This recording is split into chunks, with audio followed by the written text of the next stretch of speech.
Welcome to Charts Today. My name's David Linton, and today's edition for Friday, the 20th of October, comes to you from London. Dollar recovering this morning. We're just seeing that slight recovery there, back above the cloud on the short-term chart. We've got an upside target of about 2%, but not yet activated. We need a move above 93.80 really to activate that. We're sitting at 93.55 on the dollar index. So just a recovery at the end of the week here, but we're still bearish on the medium and long-term charts. The euro falling, but holding on to its bearishness, finding real support here on the point and figure 60-minute chart. So we are just still seeing the euro just weakening short term, but medium and long term still looks pretty good. Japanese yen, dollar is strengthening here quite significantly, bullish on all three charts. So the real transition we're seeing here on the long and medium term and short term charts is that the dollar is strong, yen is weak. Sterling falling against the dollar as well. So weaker sterling, stronger dollar. That's really magnifying itself here on this chart. Sitting at about 131. We have activated this downside target now to 128.77, so it looks like we will go back below the 130 mark. Looking at against the euro, we see the sterling is weak here as well, been as low as below 111 this morning. So we are just seeing weak sterling there. And against the Swiss franc, recovering now slightly, but has been bearish this morning. And against the Australian dollar, back down to about 167, having nudged the 170 mark. So we are just seeing that also.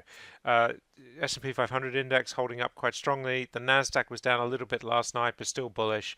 Dow continues to be strong. The Russell 2000 just tailing away a little bit. So we're seeing that the strength in US equities is not broad-based. The S&P 500 future is up this morning about 1/3%, and the Nasdaq E-mini up 0.13%. So it does suggest that US markets will open slightly higher. FTSE 100 index is up, just holding the bullish short-term trend. And the 250, much the same picture. The DAX looking strong again, just holding the bullish picture here. So we're still bullish in all three time frames.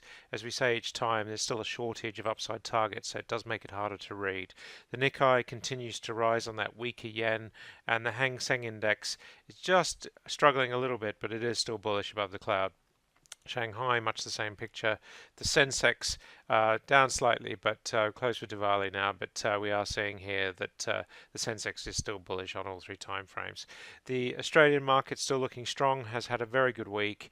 Brent crude is falling away, so we are just seeing Brent falling below the cloud here, so back below the $57 level, and WTI falling away as well, with downside targets below the $50 mark. 49.20 is the next downside target. So we are just seeing that potential there for sell-off.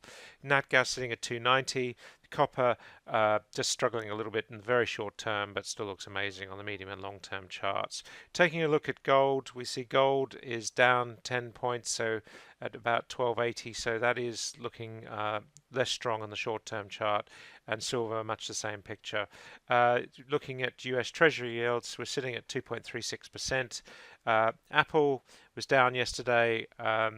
Quite significantly, actually, down about 2.3%. So we are just seeing a sell-off there, but still holding on to its bullishness.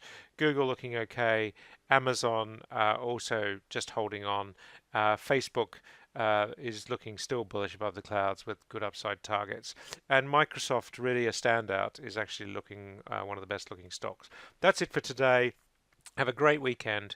Until Monday, happy charting. See you then.